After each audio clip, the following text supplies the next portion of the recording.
નમસ્કાર વિદ્યાર્થી મિત્રો, મારી યુટ્યુબ ચેનલ સંજય પટેલમાં આપ સૌનું હાર્દિક સ્વાગત છે. મિત્રો, આજના વિડીયોની અંદર આપણે ધોરણ 6 વિષય છે સામાજિક વિજ્ઞાન, જેનો પાઠ 1 જેનું નામ છે પૃથ્વી પર સ્થાનોની સ્થિતિ, તેના ભાગ 2 ની અંદર આજે આપણે પાઠ સમજૂતી અને તેમાં આવતા કેટલાક પ્રશ્નો છે તેના જવાબો વિશે શીખવાના છીએ. વિદ્યાર્થી મિત્રો, જો તમે મારી ચેનલમાં નવા હોય તો મારી ચેનલને જરૂરથી સબસ્ક્રાઇબ કરો. વિડીયો સારો લાગે તો લાઇક કરો, શેર કરો અને બેલ નોટિફિકેશન ઓન કરો, જેથી મારા આગળના નવા વિડીયો પણ આપને મળતા રહે. તેમજ વિદ્યાર્થી મિત્રો, આ પાઠના સ્વાધ્યાયની PDF જોવા માટે પ્લે સ્ટોરમાં જઈ અમારી એપ્લિકેશન વિશ્વગુરુ STD 1 થી 12 ગુજરાતી ડાઉનલોડ કરી તમારા મોબાઈલમાં ઇન્સ્ટોલ કરો. જે તમે શરૂ કરશો તો તમને આ પ્રકારે જોવા મળશે, જેમાં બધા ધોરણની અંદર તમને ધોરણ બતાવશે. ધોરણ પસંદ કરશો એટલે તમને વિષય બતાવશે. વિષય પસંદ કરશો એટલે પાઠનું નામ બતાવશે. જેમાં તમે વિડીયો ઉપર ક્લિક કરશો તો તમને વિડીયો જોવા મળશે અને PDF ઉપર ક્લિક કરશો તો તમને PDF જોવા મળશે. તો આશા રાખું અમારી એપ્લિકેશન આપ સૌને ગમશે. તેમજ આ એપ્લિકેશનની અંદર વિદ્યાર્થી મિત્રો, તમે પાઠ ભણ્યા પછી તેના MCQ છે તે પણ જવાબો આપી અને જાણી શકશો કે તમે કેટલા પાઠને સમજ્યા છો, એટલે કે MCQ ક્વિઝ છે તે પણ તમે રમી શકશો. તો ચાલો મિત્રો, હવે શરૂ કરીએ પાઠ 1 ભાગ 2. વિદ્યાર્થી મિત્રો, ભાગ 1 ના વિડીયોની અંદર આપણે જોયું કે નકશાને 3 અંગો હોય છે: અંતર, દિશા અને રૂઢ સંજ્ઞાઓ. તેમાંથી આપણે એક સામાન્ય નકશો હોય તો તેને કેવી રીતે સમજાય, આ બધી બાબતો છે, દિશાઓ કેવી રીતે દર્શાવેલી હોય, આ બાબતો છે તેની સામાન્ય માહિતી જોઈ. ત્યાર પછી નકશાઓના પ્રકારો જોયા, જેની અંદર આપણે ભૌતિક નકશા, રાજકીય નકશા અને વિષય આધારિત નકશા, આ 3 પ્રકારના નકશાઓ કેવા હોય તેની પણ સમજૂતી મેળવી. હવે ત્યાર પછી આપણે નકશાનું પ્રથમ અંગ એટલે કે અંતર, તે અંતર વિશે સમજૂતી મેળવીએ. તો શું તમને ક્યારેય આશ્ચર્ય થયું છે કે એક વિશાળ વિસ્તારને કાગળના નાના ટુકડા ઉપર કેવી રીતે રજૂ કરી શકાય? તો તે નકશાના પ્રમાણ માપની મદદથી કરવામાં આવે છે. તો ચાલો આપણે એક નાના શહેરના નકશા તરફ પાછા ફરીએ. ચિત્ર 1.1. જેમ કે અહીં છપાયેલો નકશો જુઓ, તેની પ્રત્યેક સેન્ટીમીટર સપાટી પર એક ચોક્કસ અંતરનું પ્રતિનિધિત્વ કરે છે. ધારો કે તે 500 મીટર છે, તો આપણે કહીશું કે તેનું પ્રમાણ માપ 1 સેન્ટીમીટર બરાબર 500 મીટર છે. હવે આ પાઠ્યપુસ્તકના પ્રકરણ 5ના ચિત્ર નંબર 5.2 માં ભારતનો નકશો જુઓ અને આ પ્રમાણ માપને નીચે ડાબી બાજુના ખૂણામાં એક માપપટ્ટી દ્વારા દર્શાવેલ છે, જેની લંબાઈ ઉપર 500 અને કિનારા ઉપર કિમી લખેલ છે. તેનો સીધો અર્થ છે કે જે માપપટ્ટી મુદ્રિત નકશામાં 2.5 સેમીનું માપ લે છે તે સપાટી પરના 500 કિલોમીટર દર્શાવે છે. તો જુઓ, આ રીતે આપણને અહીંયા નકશો આપવામાં આવેલો છે. હવે આ નકશા ઉપરથી આપણે પ્રમાણ માપ છે તે નક્કી કરી શકીએ અને તેનો મતલબ કે 500 મીટર 1 સેન્ટીમીટર બરાબર 500 મીટર, અહીં આપણને આ પ્રમાણ માપ છે તે આપેલું છે. હવે જો તમે માપપટ્ટી છે તેને આ રીતે મૂકશો અને એ માપપટ્ટી મૂક્યા પછી આ માપ તમે કરો અને જેટલા સેન્ટીમીટર થાય તો તે બે સ્થળો વચ્ચે વાસ્તવિક અંતર તેટલા સેન્ટીમીટર ને 500 વડે આપણે ગુણીશું તો તેટલા કિલોમીટર એનું અંતર છે તે થાય. માનો કે ઉદાહરણ તરીકે આપણે જોઈએ કે ભાઈ અહીંયાથી લઈ અને અહીંયા સુધી આટલો વિસ્તાર છે તે આપણે નકશાની અંદર જોઈએ છીએ. તો એ નકશાની અંદર જ્યારે આપણે જોઈશું તો એ બંને વિશે વચ્ચે 500 કિલોમીટરનું અંતર છે. એટલે કે આ 1 સેન્ટીમીટર જો થાય તો તેમની બેની વચ્ચે 500 કિલોમીટર અંતર હોય. એટલે કે નકશા ઉપર 1 સેન્ટીમીટર, જ્યારે વાસ્તવિક જમીન ઉપર તેનું અંતર છે તે 500 કિલોમીટર હોય. આ માપ છે તે બદલાઈ શકે, કેમ કે જે નકશો હોય તે નકશાની ઉપર તેનું પ્રમાણ માપ છે તે આપણને આપેલું હોય કે 1 સેન્ટીમીટર બરાબર કેટલા લેવામાં આવેલા છે. અહીંયા જે આપણને નકશો આપેલો છે તે નકશામાં 1 સેન્ટીમીટર બરાબર 500 કિલોમીટર લીધેલા છે. તો તેનું માપ આવી રીતે થઈ શકે. બીજો નકશો હોય તો તે નકશામાં પ્રમાણ માપ જુદું પણ હોઈ શકે છે. દરેક નકશામાં પ્રમાણ માપ એક સમાન હોય જ તેવું જરૂરી નથી. એટલે કે પ્રમાણ માપ છે તે આવી રીતે આવું શા માટે કરવું પડે? તો કે વિસ્તાર છે જ્યારે ખૂબ મોટો હોય અને તેને આપણે નાનકડા કાગળ પર જ્યારે દર્શાવવાનો થાય તો આ પ્રકારે પ્રમાણ માપ છે તેની લઈ અને જરૂરિયાત મુજબ પ્રમાણ માપ લઈ અને નકશો છે તે આપણે બનાવવાનો થતો હોય છે. તેથી નકશા પર ચિહ્નિત થયેલ કોઈ પણ બે બિંદુઓ વચ્ચેનું વાસ્તવિક અંતર નકશા દ્વારા ઉપયોગમાં લેવાતા પ્રમાણ માપ ઉપર આધારિત હોય છે. એટલે આપણે જે માપ હમણાં જોયું કે ભાઈ બે સ્થળ વચ્ચે 1 સેન્ટીમીટરનું અંતર છે તો તે 500 કિલોમીટર બતાવે. માનો કે 2 સેન્ટીમીટરનું અંતર છે તો તે 1000 કિલોમીટરનું અંતર થાય. પણ ક્યારે? તે નકશા ઉપર જે બિંદુઓ દર્શાવેલા છે અને તેનું જે પ્રમાણ માપ છે તેના આધારે આપણે તે નક્કી કરી શકીએ. ચાલો હવે આપણે શોધીએ કે શાળાના રમતના મેદાનનો કોઈ પણ એક સાદો નકશો બનાવો. ધારો કે તે 40 મીટર લાંબો અને 30 મીટર પહોળો લંબચોરસ વિસ્તાર છે. તેને માપપટ્ટીની મદદથી 1 સેમી બરાબર 10 મીટરના પ્રમાણ માપ મુજબ ચોકસાઈ સાથે દોરો. તો વિદ્યાર્થી મિત્રો અહીં જુઓ, હું નમૂનારૂપ નકશો બનાવું છું કે 40 મીટર લંબાઈ છે અને પહોળાઈ છે તે 30 મીટર છે. તો તમારે પ્રમાણ માપ લઈ અને નકશો બનાવવો હોય તો કેવી રીતે બનાવશો? જુઓ, અહીં પ્રમાણ માપ આપણને કીધું છે કે 1 સેન્ટીમીટર બરાબર 10 મીટર. હવે આપણે અહીંયા 40 મીટર આપણે કરવાના છે. તો 40 એટલે આપણો નકશાનો જે લીટી છે તે થવી જોઈએ 4 સેન્ટીમીટર લાંબી થવી જોઈએ. અહીંયા મેં લંબાઈ અને પહોળાઈ હું અંદાજિત લીટી કરું છું, કારણ કે માપપટ્ટી છે તે અહીંયા હું રાખી શકતો નથી. માટે હું અંદાજિત તમને બતાવું છું કે ભાઈ 4 સેમી આ રીતે તમારી લીટી છે તે થાય છે. એવી જ રીતે આપણે બીજી 4 સેન્ટીમીટરની લીટી છે તે બનાવીએ. તો આ આપણી 2 લીટીઓ થઈ. હવે આ તેની લંબાઈ હતી. એ જ પ્રમાણમાં પ્રમાણે પહોળાઈ છે તે 30 મીટર છે. તો 1 સેન્ટીમીટર બરાબર 10 મીટર એટલે 3 સેન્ટીમીટરની થશે.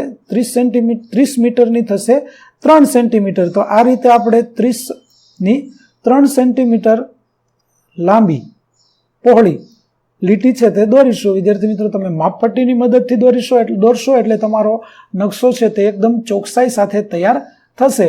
તો આ પ્રકારે તમે એક ચોરસ છે તે બનાવો. ચાલો હવે આપણે આગળ જઈએ કે હવે શું કરવું. હવે આ લંબચોરસ વિસ્તારના કર્ણને માપો અને તમારા દ્વારા લીધેલું માપ કેટલા સેન્ટીમીટર છે સ્કેલની મદદથી રમતના મેદાનના કર્ણની વાસ્તવિક લંબાઈની મીટરમાં ગણતરી કરો.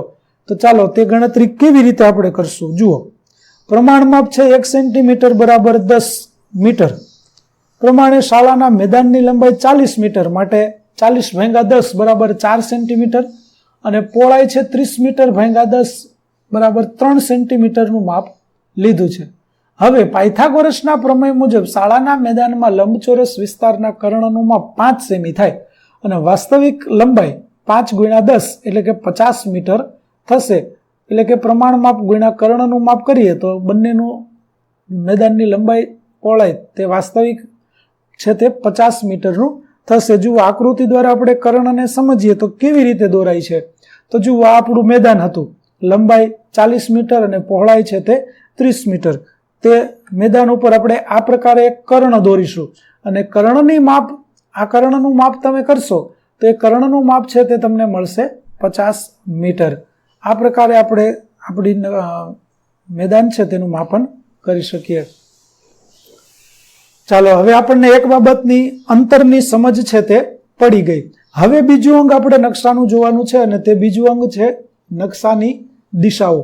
તો ચાલો નકશાના અંતર પછી હવે જોઈએ આપણે દિશા કેવી રીતે કામમાં આવે છે. વિદ્યાર્થી મિત્રો, તમે હોકાયંત્ર છે તે જોયું હશે અને જો કદાચ તમે હોકાયંત્ર ન જોયું હોય તો તમારા મોબાઈલની અંદર કંપાસ નામની એક એપ્લિકેશન છે તે આવતી હોય છે અને કંપાસની મદદથી તમને હોકાયંત્રનો ખ્યાલ આવે. એટલે કે દિશા છે તે આપણે કંપાસની મદદથી જાણી શકીએ છીએ. અને જો કંપાસ પણ ન હોય તમારી પાસે તો આ પ્રકારે તમે 4 દિશાઓ અને 4 ખૂણાઓ છે મધ્યવર્તી દિશાઓ દોરી અને દિશાઓ નક્કી કરી શકો છો.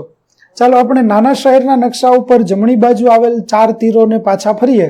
આ 4 દિશાઓ સૂચવે છે કે ટોચ ઉપર ઉત્તર અને ઘડિયાળના કાંટાની દિશામાં ફરતી પૂર્વ, દક્ષિણ તથા પશ્ચિમ તેમ 4 મુખ્ય દિશાઓ. એટલે કે અહીંયા આપણને જે બતાવેલી છે તે માનો કે આપણી ઉત્તર દિશા છે, ત્યાંથી ઘડિયાળનો કાંટો ફરે તે રીતે આપણે ફરીશું એટલે આ પ્રકારે આપણે ફરવાનું થશે. તો અહીંયા આપણી આવશે પૂર્વ દિશા. ફરી પાછા ઘડિયાળના કાંટાની દિશામાં ફરીશું તો આપણી દિશા આવશે દક્ષિણ દિશા. ત્યાર પછી ફરી પાછા ઘડિયાળના કાંટાની દિશામાં ફરીએ તો આપણી દિશા થશે પશ્ચિમ, ત્યાંથી ફરી પાછા આપણે કાંટાની દિશામાં ફરીશું તો આપણી ઉત્તર દિશા ફરી પાછી આવી જશે. તો આ રીતે આપણી મુખ્ય 4 દિશાઓ છે તે નક્કી થાય છે. હવે આ 4 દિશાઓની વચ્ચે પણ એક મધ્યવર્તી દિશા છે. હવે મધ્યવર્તી દિશા છે તેની ગણતરી કેવી રીતે અથવા તો તેને કેવી રીતે દર્શાવવામાં આવે છે? તો જુઓ, મધ્યવર્તી દિશાઓને 2 દિશાઓની વચ્ચે એટલે કે ઉત્તર અને પૂર્વની વચ્ચે જે દિશા છે તેને ઉત્તર પૂર્વ દિશા કહેવામાં આવે છે. ત્યાર પછી પૂર્વ અને દક્ષિણની અંદર વચ્ચે જે દિશા આવે છે તેને દક્ષિણ પૂર્વ કહેવામાં આવે છે. દક્ષિણ અને પશ્ચિમની વચ્ચે જે દિશા આવે છે તેને દક્ષિણ પશ્ચિમ કહેવામાં આવે છે. અને ઉત્તર અને પશ્ચિમની વચ્ચે જે દિશા છે તેને ઉત્તર પશ્ચિમ તરીકે ઓળખવામાં આવે છે. ત્યાર પછી 4 દિશાઓના અંગ્રેજીમાં નામ છે તે પણ આપણને આપવામાં આવેલા છે. જેમ કે તમે જોશો તો નામ તમે જાણતા હશો, ન જાણતા હોય તો ઉત્તર દિશા છે તેને નોર્થ તરીકે ઓળખવામાં આવે છે. માટે નોર્થને એન તરીકે ઓળખવામાં આવે છે, એટલે કે ઉત્તર દિશાનો એન. ત્યાર પછી પૂર્વ દિશાને ઈસ્ટ તરીકે ઓળખવામાં આવે છે, એટલે હોકાયંત્રની અંદર કદાચ આપણને ઈ લખેલું જોવા મળે. દક્ષિણ દિશાને સાઉથ તરીકે ઓળખવામાં આવે છે, તો હોકાયંત્રની અંદર એનો એસ લખેલો હોય છે. અને પશ્ચિમ દિશાને વેસ્ટ તરીકે ઓળખવામાં આવે છે, તો હોકાયંત્રની અંદર તેના માટે આ પ્રકારે ડબલ્યુ લખેલું જોવા મળી શકે છે. તો આની વચ્ચે દિશાઓ છે તે પેટા દિશાઓ પણ આવેલી છે, જેને આપણે 4 ખૂણાઓ તરીકે પણ ઓળખીએ છીએ. જેમ કે ઉત્તર પૂર્વ ખૂણો છે તેને આપણે ઈશાન ખૂણા તરીકે, દક્ષિણ પૂર્વ છે તેને અગ્નિ ખૂણા તરીકે, ત્યાર પછી દક્ષિણ પશ્ચિમ છે તેને નૈઋત્ય તરીકે, અને ઉત્તર પશ્ચિમ છે તેને આપણે વાયવ્ય ખૂણા તરીકે ઓળખીએ છીએ. તો આવી રીતે નકશાની અંદર આપણી દિશાઓ છે તે પણ નક્કી કરી શકાય. ચાલો હવે નાના શહેરનો નકશો પરથી ફરીથી વિચાર કરો અને નીચે આપેલી યાદીમાં સાચા અને ખોટા વાક્યને ઓળખો. પહેલું, બજાર હોસ્પિટલની ઉત્તર દિશામાં આવેલું છે. તો જુઓ વિદ્યાર્થી મિત્રો, અહીંયા બજાર છે તે ઉત્તર દિશામાં જોવા મળતું નથી. ખોટું છે. શું કામે? તો જુઓ, અહીંયા છે બજાર અને અહીંયા છે હોસ્પિટલ. તો આપણને એવું કહ્યું છે કે બજાર હોસ્પિટલની ઉત્તર દિશામાં. તો આ હોસ્પિટલ છે તેની ઉત્તર દિશામાં તો અહીંયા એપાર્ટમેન્ટ આવે, જ્યારે બજાર છે તે તેની દક્ષિણ દિશામાં આવેલું છે, એટલે આ ખોટું થશે. ત્યાર પછી બીજું વિધાન છે કે સંગ્રહાલય બેંકની દક્ષિણ પૂર્વ દિશામાં છે. તો સંગ્રહાલય છે તે આપણને જોવા મળે છે અહીંયા, અને બેંક છે તે અહીંયા આવેલી છે, તો તેનાથી દક્ષિણ પૂર્વ દિશા તે આ થશે. માટે આ જવાબ છે તે આપણો સાચો થશે. જુઓ, આ દક્ષિણ પૂર્વ દિશાની અંદર સંગ્રહાલય તમને જોવા મળે છે, માટે આ વિધાન થશે આપણું ખરું. ત્યાર પછી રેલવે સ્ટેશન હોસ્પિટલની ઉત્તર પશ્ચિમ દિશામાં છે. તો જુઓ, હોસ્પિટલ છે તે આપણને અહીંયા જોવા મળે છે, રેલવે સ્ટેશન છે તે અહીંયા જોવા મળે છે. હવે અહીંયાથી તમે ઉત્તર પશ્ચિમ દિશા જોશો તો આ પ્રકારે થશે. તો ઉત્તર પશ્ચિમ દિશામાં રેલવે સ્ટેશન આવેલું છે, માટે આપણો જવાબ છે તે થશે ખરું. ત્યાર પછી તળાવ રહેણાંક મકાનોની ઉત્તર પશ્ચિમમાં છે. તો જુઓ, તળાવ છે તે આપણને અહીંયા આપેલું છે અને રહેણાંક મકાન છે તે અહીંયા આપેલું છે. તો તે ઉત્તર પશ્ચિમ નહીં, પરંતુ તે થશે દક્ષિણ પશ્ચિમની અંદર આવેલું થાય. એટલે કે આ વિધાન છે તે ખોટું છે, કારણ કે તળાવ છે તે દક્ષિણ પશ્ચિમમાં આવેલું છે, ઉત્તર પશ્ચિમમાં આવેલું નથી. માટે આ વિધાન આપણું ખોટું થશે. ચાલો, હવે તમારી શાળાને પ્રારંભિક બિંદુ તરીકે ધ્યાનમાં લેતા શું તમે જાણો છો કે તમારું ઘર કઈ દિશામાં આવેલું છે? તમારા શિક્ષક અને માતા પિતા સાથે ચર્ચા કરો. વિદ્યાર્થી મિત્રો, આના માટે તમારે તમારી શાળાથી તમારું ઘર કઈ દિશામાં આવેલું છે તે જાણી અને અહીંયા લખવાનું છે, કારણ કે બધાના ઘરો છે તે અલગ અલગ દિશામાં આવેલા હશે. એટલે તમારું ઘર કઈ દિશામાં આવે છે તે તમારે નક્કી કરી અને લખી દેવાનું છે. ચાલો, ત્યાર પછીની બાબત આવે છે નકશાનું ત્રીજું અંગ, કે જે આપણે કહ્યું હતું કે આ બધા અંગો છે તે નકશાના હાથ પગ છે, અને તેમાં આ ત્રીજું અંગ છે તે છે રૂઢ સંજ્ઞાઓ. રૂઢ સંજ્ઞાઓ એ નકશાનું બીજું એક મહત્વનું ઘટક છે. આપણા નકશામાં વાસ્તવિક ઇમારતો અને કેટલાક અન્ય ઘટકોના નાના ચિત્રો છે, પરંતુ મોટા શહેર અથવા દેશના નકશા પર આ બધાને દર્શાવવા માટે પૂરતી જગ્યા ન હોય. તેના બદલે આ આકારોને દોરવા માટે રૂઢ સંજ્ઞાઓનો ઉપયોગ કરવામાં આવે છે. ઉદાહરણ તરીકે વિવિધ પ્રકારની ઇમારતો, દાખલા તરીકે રેલવે સ્ટેશન, શાળા, પોસ્ટ ઓફિસ, માર્ગો, રેલવે લાઇન અને નદી તળાવ તથા જંગલ માટેની રૂઢ સંજ્ઞાઓ, આ રીતે નકશા ઉપર ઉપલબ્ધ મર્યાદિત જગ્યામાં ઘણી વિગતો દર્શાવી શકાય છે. એટલે કે રૂઢ સંજ્ઞાનો ઉપયોગ ક્યારે થાય?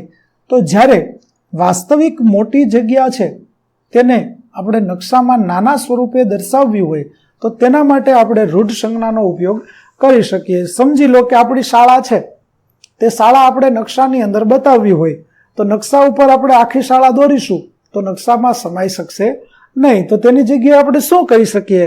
તો કે શાળાનું મકાન આપણને જેવું આવડે તેવું આપણે દોરી અને તેમાં શાળા અથવા તો સ્કૂલનો તે લખી શકીએ.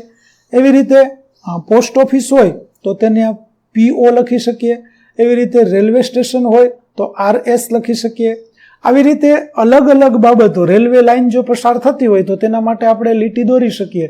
નદી પસાર થતી હોય તો તેના માટેની ચોક્કસ રૂટ સંજ્ઞા આપણને આપેલી છે તે આપણે બતાવી અને નકશાની અંદર આ પ્રકારે વાસ્તવિક નકશો છે તે બનાવી શકાય છે. વિવિધ વપરાશકર્તાઓ નકશાને વધુ સરળતાથી સમજે માટે નકશા નિર્માતાઓ ચોક્કસ રૂઢ સંજ્ઞાઓનો ઉપયોગ કરે છે. વિવિધ દેશો રૂઢ સંજ્ઞાઓ વિવિધ સમૂહનો ઉપયોગ કરે છે. સરકારી સંસ્થા ભારતીય સર્વેક્ષણ વિભાગે ભારત અથવા તો ભારતના ભાગોના નકશા માટે રૂઢ સંજ્ઞાઓનો એક સંગ્રહ નક્કી કરેલો છે. તેમાંથી કેટલીક પસંદ કરેલ રૂઢ સંજ્ઞાઓ પાના નંબર 12 ઉપર આકૃતિ 1.2 માં દર્શાવેલી છે તે ચાલો આપણે જોઈએ. ચાલો પહેલા આપણે આકૃતિ જોડીએ કે તમારા ઘર, શાળા અને અન્ય કેટલાક મહત્વપૂર્ણ સ્થાનો સહિત તમારા વિસ્તાર અથવા તમારા ગામનો કામચલાઉ નકશો દોરો અને મુખ્ય દિશાઓ દર્શાવો. દર્શાવેલી કેટલીક મહત્વપૂર્ણ આકૃતિઓને દોરવા માટે કેટલાક ચિહ્નોનો ઉપયોગ કરો જે આકૃતિ 1.2 માં પાના નંબર 12 ઉપર દર્શાવવામાં આવેલી છે. તો અહીં કીધેલી બાબતો છે તેના આધારે જો આપણે એક નકશો બનાવીએ તો તે નકશો છે તે કંઈક આપણો આ પ્રકારે થશે. જુઓ, અહીં મેં નમૂનારૂપ નકશો બનાવેલો છે કે ગામની અંદર આ પ્રકારની વિગતો છે તે આપણે નકશાની અંદર દર્શાવી શકીએ. તો આવી વિગતો મંદિર છે, પંચાયત ઘર છે, આરોગ્ય કેન્દ્ર છે, પાણીની ટાંકી છે, તળાવ છે, શાળા છે, ખેતર છે, કૂવો છે, મેઇન ગેટ હોય, પોસ્ટ ઓફિસ હોય, મંદિર હોય, બગીચો હોય, તો આવી બધી બાબતો આપણે નકશાની અંદર આ પ્રકારે બતાવી શકીએ અને તે રીતે આપણો નકશો છે તે તૈયાર થઈ શકે. એટલે તમે પણ તમારા ગામનો આ પ્રકારે મુખ્ય બાબતો દર્શાવતો નકશો છે તે બનાવી શકો છો. ચાલો હવે આપણે રૂઢ સંજ્ઞાઓની વિગતો જોઈએ. તો નકશામાં આવી બાબતો દર્શાવવા માટે રૂઢ સંજ્ઞાઓનો ઉપયોગ થાય છે, જેમ કે railway line, broad gauge, metre gauge અને રેલવે સ્ટેશન. તો તેના માટે આ પ્રકારની સંજ્ઞાઓ છે તેનો ઉપયોગ કરવામાં આવે છે. ત્યાર પછી રસ્તા, પાકા રસ્તા માટે આ પ્રકારે 2 લીટી અને કાચો રસ્તો હોય તો તેના માટે ત્રુટક રેખાઓ દર્શાવવામાં આવે છે. ત્યાર પછી સીમાઓ, જેમાં આંતરરાષ્ટ્રીય સરહદ એટલે કે બીજા દેશ સાથેની સરહદ હોય તો આ પ્રકારે દર્શાવાય છે. આંતરરાજ્ય સરહદ એટલે કે 2 રાજ્ય વચ્ચેની સરહદ હોય તો આ પ્રકારે, અને આંતર જિલ્લા એટલે કે 2 જિલ્લાઓ, દાખલા તરીકે અમદાવાદ અને ગાંધીનગર, તો તે 2 જિલ્લાઓની સીમાઓ દર્શાવવી હોય તો આપણે આ ચિહ્નો છે તેનો ઉપયોગ કરવો જોઈએ. ત્યાર પછી નદી હોય તો નદી માટેની આ સંજ્ઞા છે. કૂવો હોય તો તેને આવી રીતે બતાવાય છે, તળાવને આવી રીતે બતાવાય છે, નહેર હોય તો તેને આ પ્રકારે નકશામાં દર્શાવાય છે, પુલ હોય તો તેને આ પ્રકારે દર્શાવવામાં આવે છે. ત્યાર પછી ધાર્મિક સ્થળો, જેમાં મંદિર હોય તો આ પ્રકારે, ચર્ચ હોય તો આ પ્રકારની નિશાની કરાય છે, મસ્જિદ હોય તો આ પ્રકારની નિશાન કરાય છે, અને છતરડી એટલે કે છત્રી હોય તો આ પ્રકારની નિશાનીઓ કરવામાં આવે છે. ત્યાર પછી માનો કે તમારે નકશામાં પોસ્ટ ઓફિસ દર્શાવી છે તો તેના માટે PO એવો સંકેત લખવામાં આવે છે. ત્યાર પછી પોસ્ટ અને ટેલિગ્રામ ઓફિસ હોય તો ત્યાં PTO લખવામાં આવે છે. પોલીસ સ્ટેશન હોય તો ત્યાં PS લખવામાં આવે છે. એવી જ રીતે જો માનવીય વસાહત હોય તો ત્યાં આ પ્રકારની નિશાનીઓ કરાય છે, અને કબ્રસ્તાન હોય તો ત્યાં આ પ્રકારની નિશાની બતાવવામાં આવે છે. એવી જ રીતે વૃક્ષો અને ઘાસ છે તે બતાવવા માટે આ સંજ્ઞાઓ છે તેને ઉપયોગમાં લેવામાં આવે છે. તો આવી રીતે રૂઢ સંજ્ઞાઓનો નકશામાં આપણે જેટલો ચોકસાઈપૂર્વક ઉપયોગ કરીએ તેટલો જ આપણો નકશો છે તે સરળ અને લોકોને સમજવામાં સહેલો પડે છે. તો વિદ્યાર્થી મિત્રો, અહીં આપણો ભાગ 2 નો વિડીયો છે તે પૂરો થાય છે. આગળના ભાગનો વિડીયો જોવા માટે પ્લે સ્ટોરમાંથી અમારી એપ્લિકેશન વિશ્વગુરુ STD 1-12 ગુજરાતી ડાઉનલોડ કરી તમારા મોબાઈલમાં ઇન્સ્ટોલ કરો. તેમજ વિદ્યાર્થી મિત્રો, આ પાઠના સ્વાધ્યાયની PDF જોવા માટે પ્લે સ્ટોરમાં જઈ અમારી એપ્લિકેશન વિશ્વગુરુ STD 1-12 ગુજરાતી ડાઉનલોડ કરો, જેમાં આપણે ધોરણ 6 તમામ વિષયના સ્વાધ્યાય સોલ્યુશન, સ્વાધ્યાયપોથી સોલ્યુશનના વિડીયો અને PDF મળી રહેશે, જે એકદમ ફ્રી છે. કોઈપણ પ્રકારના ચાર્જ વગર તમે વિડીયો અને PDF બંને જોઈ શકશો. તો ફરી મળીશું આપણે નવા વિડીયો સાથે. ત્યાં સુધી આવજો.